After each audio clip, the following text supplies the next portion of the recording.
نشست به پرمخ بیایو هر وینا کوونکی چې راغواړم ځان له یو غر وي په خپل کار او په خپلې شعبې کې خو اوس چې بلنه ورکول غواړم دا د داسې کورنۍ سره تړون لري چې هغه کورنۍ په خپله د هغې کورنۍ یو عظیم فرد د پښتو ادب د اسمان د ستوري روښانه ستوري حیثیت لري. دوی په خپله په کابل پوهنتون کې د استاد وظیفه اجرا کړې او تر اوسه د دوی په مهرباني او رهنمایي کې ډېر د لرو بر پښتونخوا ډېرو استادانو او څېړنوالو د داخلي سندونه ترلاسه کړي دي. د دوی د کار میدان خصوصي میدان ګرامر او ژبه ده. زما مراد ډاکټر زرغونه رښتین څخه دی چې د روح حیثیت لرونکي پوهاند استاد صدیق الله رښتین لور ده. زه به دوی ته د کاظم خان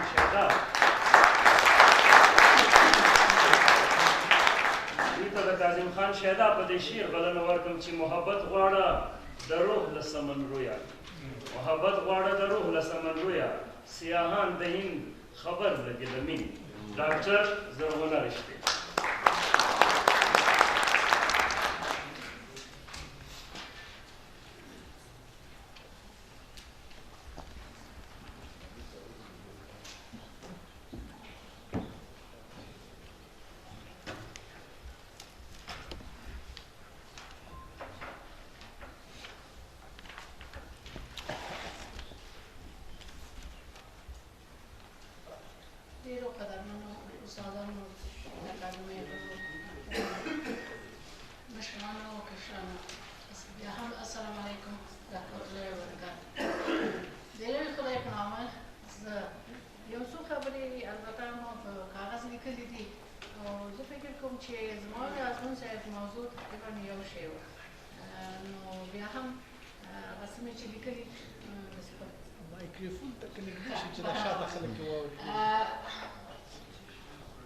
څنګه چې زما پروګرام داسې نه و چې زه به دې خواته راځم، نو د منډې نه مخکې نه زما پروګرام جوړ شو او د نظام ازمون صاحب راته په منډه جوړه کړله. خپله زه ډېره نوزګاره وم. کابل پوهنتون او ننګرهار پوهنتون کې زموږ امتحانونه نو په دې وجې باندې ازمون صاحب نه مننه کوم چې دغه زمینه یې ماته برابره کړه او د کوټې د پښتو اکاډمۍ نه مننه کوم بیا هم دوباره چې موږ ته یې دغه شرایط برابر کړل. په هر صورت زما موضوع بیا هم د پښتو ژبې تعلیمي ستونزې دي. زه به البته د خپل نظر نه هغه څه تاسو ته وړاندې کوم چې ماته ډېر ارزښت لري یا مهمې دي. پښتو ژبه نن سبا د نړۍ د نږدې 500 معتبرو ژبو په کتار کې ولاړه ده چې بډای ادبیات لري او د بشري زیاتو وګړو د لیک او لوست ژبې دي. څنګه چې د ایراني یعنې پرسیک ګروپ د ژبو په لړ کې دری فارسي ادبي او د لیک ژبه ده، په باختري ګروپ کې دا صفت یوازې د پښتو په برخه دی. نن سبا پښتانه له آمو دریاب نه تر اباسي نه هر ځای اسلوب نه لري او خواره واره پراته دي. ټول په یوه ژبه پښتو غږیږي، د یوه اسلام تابع دي، په دودونو او خویونو کې توپیر نشته. پښتو د افغانستان ملي او رسمي ژبه چې لر او بر نږدې 80 میلیونه وګړي پرې ګډېږي، ولې دریغه د تاریخ په اوږدو کې د دغه خاورې بچیانو ته سیاسي او اقتصادي سیادت نه دی ورکړل شوی. دغه سیمه د یوناني سکندر له یرغله د عربو پراختیا غوښتنې له ځواکه د منځنۍ اسیا له لوري د چنګیز هلاکو او ګوټ تیمور د تاړاکونو بیا وروسته یې د لمسیانو ظهیر الدین بابر د پنجاب رنجیت سنګ او د انګریزي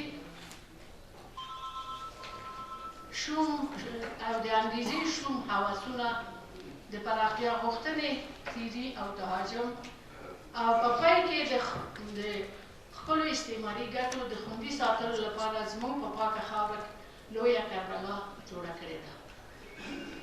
له 1992 عیسوي 1402 هجري شمسي څخه تر 2001 عیسوي کاله پورې د لوېدیځو هېوادونو لخوا پښتني ټاټوبي ته شاګرځول چې افغانستان یې د بزکشۍ میدان ګرځېدل هم د دې سیمې د خلکو د ژوندانه بیړۍ په اوبو کې لاهو کړه. 11 سپتمبر له بریده وروسته که څه هم د نړیوالو پاملرنه دې هېواد ته څه قدر رانایي راوستله، ولې له بده مرغه دا بهیر هم د شک او ګمان کرښې جوړې کړې. په هر حال دغه پښتنه خاوره تل د یرغلګرو د جنګ جګړو میدان و. په خاوره او خپلواکۍ میل ولس لږ تر لږه یوه پېړۍ هم په ارامه تېره نه کړه. جنګ ناامني د ټولو بدمرغیو مور ده. د ودانیو او مدنیتونو ورانوونکی او ویجاړوونکی دی.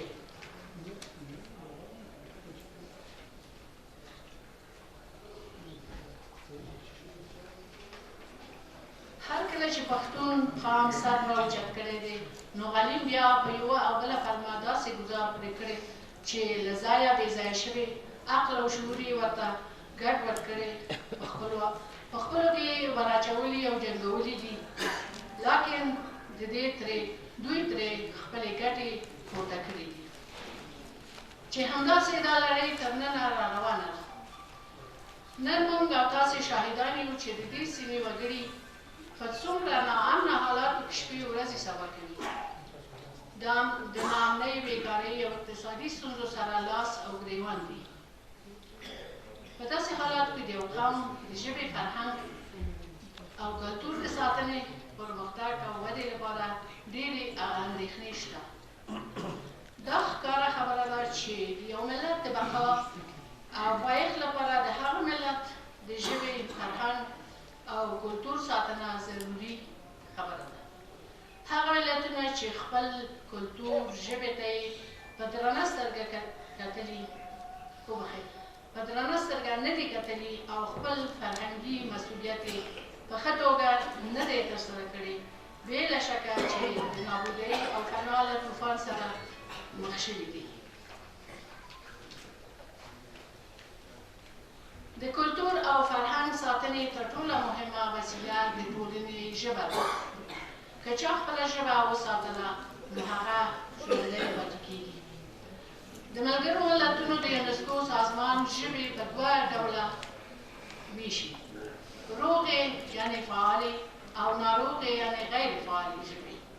کومې ژبې چې د وخت په تېرېدو پرمختګ کوي او د خلکو په منځ کې د اهمیت وړ وي، سیاسي، اقتصادي، ټولنیز سیادت یې ور په برخه وي، روغې ژبې ګڼل کېږي.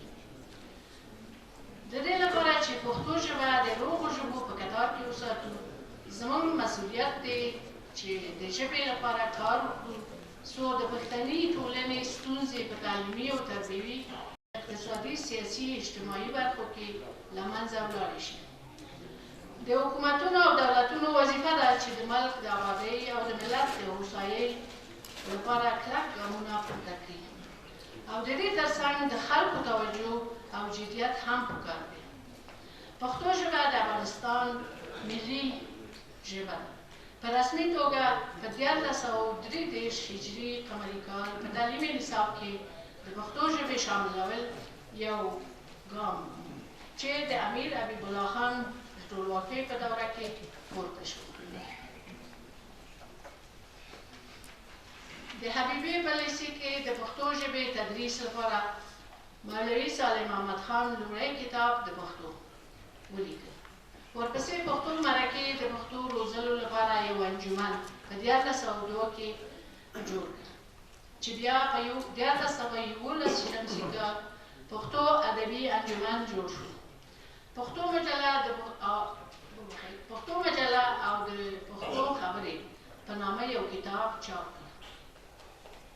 په کال 1414 هجري شمسي کال پښتو ټولنه جوړه شوه. د دغې چې د پښتو ژبې لپاره یې پوره د قدر وړ کارونه سرته رسولي. ډېر ژبني او ادبي کتابونه، درسي کتابونه د پښتو کورسونو او ښوونځیو لپاره لیکل شوي. په همدې موده کې پښتو چاپي رسنۍ هم رامیدان ته شوي. د کابل راډیو اخبارونو مجلو له لارې د دې ژبې لپاره په توګه مینه هلې ځلې وشوې. پښتو د پښتنو ملي ژبه د افغانستان په اساسي قانون کې ځای وموند. سره له دې چې دا ژبه د ډېرو وګړو ژبه ده، مګر په ډېرې خواشینۍ سره باید دا تریخ حقیقت ومنو چې تل مدام استعماري قوتونو دې قوم او ژبې ته د ترقۍ او پرمختګ مجال نه دی ورکړی. د افغانستان حکومتونو هم دومره توجه نه ده کړې. همدغه لاملونه دي چې زموږ د ټولنې زیات هغه لوستې برخه چې د هغو حکومتونو د واکمنۍ په مهال یې تعلیم حاصل کړی او زده کړې کړي، که څه هم پښتانه دي، خو نشي کړی په اسانۍ په پښتو ژبه ولیکي یا ولولي. ډېر داسې پښتانه شته په خپلو کې سره په دري، فارسي یا اردو، انګریزي لیکي رالیږي. البته نیوکه پر دې نه ده چې ولې پر بله ژبه لیکي، بلکې د خفګان خبره دا ده چې ولې یو پښتون د خپلې ژبې مهارتونو ته متوجه نه دی. د محمد بابا وینا ده، وایي نو د ژبې زده کول که د کمال، خپله ژبه هېرول د کمالي ده. په ډېرو ژبو پوهېدل ستره بریا ده. د علم او پوهې په ګاڼه ښایسته کېدل سرلوړي ده. د پخوانیو حکومتونو د واکمنۍ پر مهال په پلازمینه کابل کې څوک لږ تر لږه په پښتو پوهېدل هم نه. او که به کوم پښتون کابل ته راغی نو د وخت په تېرېدو سره به یې خپله ژبه هم هېره کړه. شاهي کورنۍ د دې خبرې ښه بېلګه ده. سره له دې چې نوموړي کورنۍ محمدزي پښتانه وو، خو پر پښتو نه پوهېدل. همدارنګه په حکومتي دفترونو کې د پښتو نه چلښت د دې سبب شو چې پښتو ته د ولس اړتیا له منځه ولاړه شي او ټول ملت د پښتنو په ګډون پښتو سره مخه وکړي. نو ښکاره خبره ده چې په دغه ډول چاپېریال کې به ولس څنګه په پښتو ژبه زده کړې ته احساس پیدا کړي. خو له نیکه مرغه هغه څه چې پښتو ژبه یې لا ژوندۍ ساتلې ده، د لیک لوست ژبه ګرځېدلې، تعلیم او تحصیل په دې ژبه کې لا ژوندی دی. هغه دا د قدس اکثریت ولس زور او قوت دی. دلته د دې لاندې متل ذکر به بې ځایه نه وي.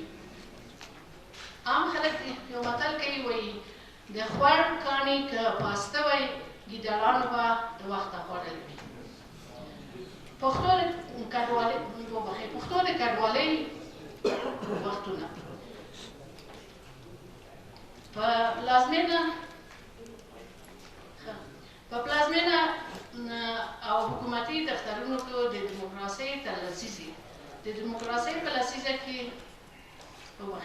تر لسیزې او د ګوندونو تر جوړېدو وضع په همدې ډول روانه ده.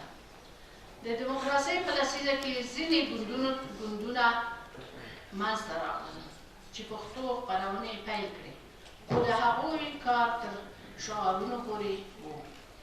او بله یې دا چې ځینې د ولس د نورو ژبو په وړاندې ودرېدل چې په دې ترتیب سره د هغوی تاوان تر ګټې ډېر و. د 1455 شمسي کال له اوښتون وروسته ولس د کډوالۍ لار ونیوله او ډېر هېوادوال بهرنیو هېوادونو ته په تېره بیا ایران، پاکستان ته کډوال شول. دغه وخت جهادي ګوندونه یا جهادي ګروپونه منځته راغلل. هر یو ځانته خپرونې لرلې، ډېرو ځانته خپلې فرهنګي کمیټې لرلې.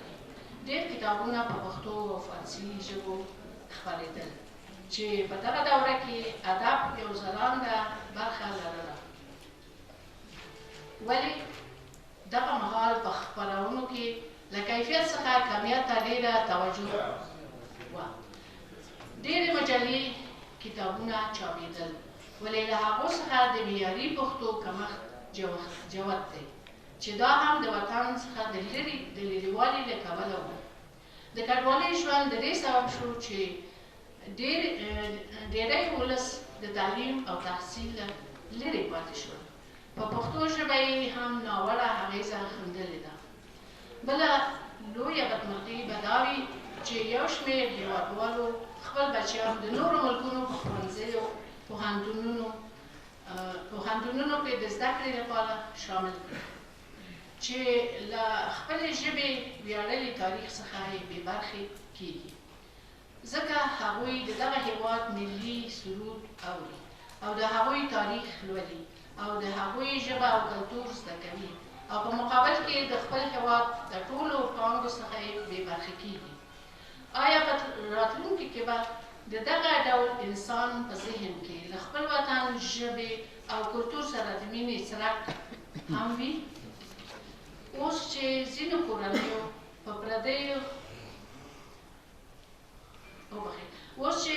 کورنیو په پردي هېواد کې خپلو بچیانو ته د تعلیم او تحصیل شرایط ور برابر کړي او دوی نن سبا ډاکټران، استادان، عالمان، انجینران، سیاستوال او داسې نور دي. د دغه کدرونو ډېری کسان له خپلې ژبې سره نااشنا دي. ډېر افغانان تر سرحدونو واوښتل چې نن یې ماشومان په مورنۍ ژبه نه پوهېږي.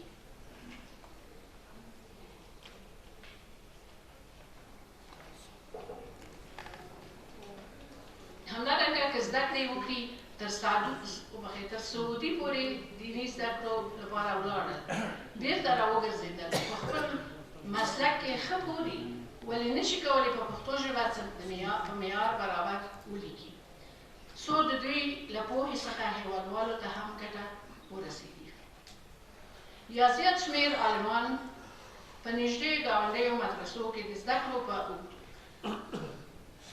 په اوږدو کې له خپلې ژبې لرې پاتې شوي دي، له دې کبله نشي کولی خپلو خلکو ته څه وړاندې کړي. مګر دا هم ویلی شو چې بیا ځینې داسې کسان هم شته چې د پردیو هېوادو په مدارسو، تعلیمي او تحصیلي مؤسسو کې زده کړې ترسره کړي، خو بیا هم خپله ژبه یې نه ده هېره کړې، کولی شي ډېر څه هېواد ته او هېوادوالو ته ورسوي. په تعلیمي برخه کې زموږ ستونزې په ښوونې او روزنې کې د پښتو ژبې د ستونزو ډېر لاملونه دي چې مخکې ورته اشاره وشوه. البته ازمون صاحب ډېره ښه رانه وشوله، لکن په اوسني وخت کې د سیمې او چاپېریال کړکېچن حالات، ناامني، تپل شوې جګړه، ژبني، قومي، نژادي، مذهبي تعصبونه او داسې نورې مسلې دي چې پښتو ژبې ته یې په تعلیمي او تحصیلي برخو کې مشکلات راولاړ کړي دي. د ګاونډیو لاسوهنې هم عمده رول لري. د درې څلورو لسیزو ناخوالو د افغانستان په تعلیمي او تحصیلي ادارو کې خنډونه راپیدا کړي.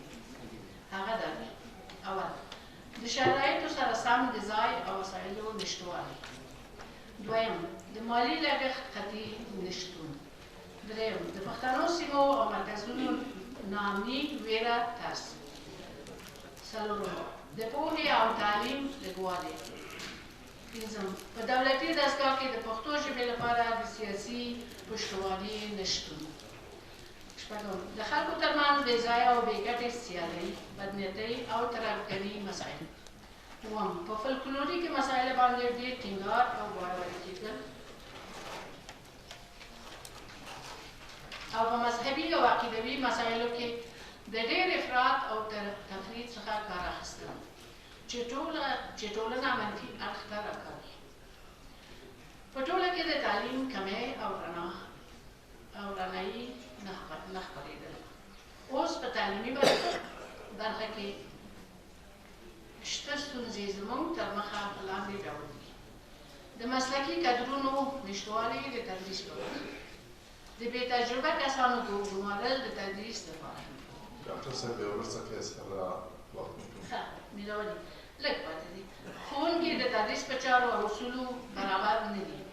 په اوس وخت کې د نوي درسي موادو چاپ او برابرونه د تدریس لپاره ګټور نه دي، ځکه ښوونکو او زده کوونکو لپاره هم ناشنا دي.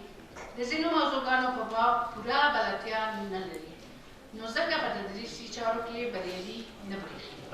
مثال د پښتو ژبې راخلو، مواد په لوړه کچه برابرېږي، خو د زده کوونکو پوهې کچه ټیټه ده. دا هم یوه لویه ستونزه ده. بله مهمه خبره چې پښتانه د دري ژبې او دري ژبې د پښتنو په مقابل کې بې تفاوته دي، لیکن پښتانه د دوی په پرتله بې پروا دي. د کتابونو یا درسي موادو په برابرونه کې کمیت ته توجه زیاته ده، ولې کیفیت ته پاملرنه کمه ده، چې دغه موضوع تقریبا تجارتي بڼه غوره کړې ده. خیر د دې نور هغونه به تېر شمه. په دې کې د دولت نه پاملرنه هم ستره ونډه لري. د دغو ډېرو لاملونو سره سره د پښتنو بېغوري، ناپوهي، بېسوادي او بېپروایي د دې ژبې د نه پرمختګ سبب کېږي. که چېرې ناامني ختمه شي، تعلیم او تربیې ته د خلکو مخه شي، له ابتدایه څخه نیولې بیا تر لوړو زده کړو پورې په سیمه کې د تعلیمي مؤسسو تقویه او سپورټ او حمایه کول له لازمي کارونو څخه ګڼل کېږي. د مور او میرې سلوک نه کول به هم د دې ژبې په وده او پرمختګ کې ډېره اغېزمنه وي. د پښتو ژبې په باب ویلی شو چې د نورو ژبو په څېر تاریخي لرغونتوب لري او دا استعداد هم لري چې د نورو ژبو څخه پوره ګټه پورته شي. پښتو ژبه پوره ژبنۍ پانګه او ګرامري قواعد لري. د اصولو له مخې یوه پوره مکمله ژبه ورته ویلی شو. په مورنۍ ژبه تعلیم او تحصیل د هر وګړي حق دی. الله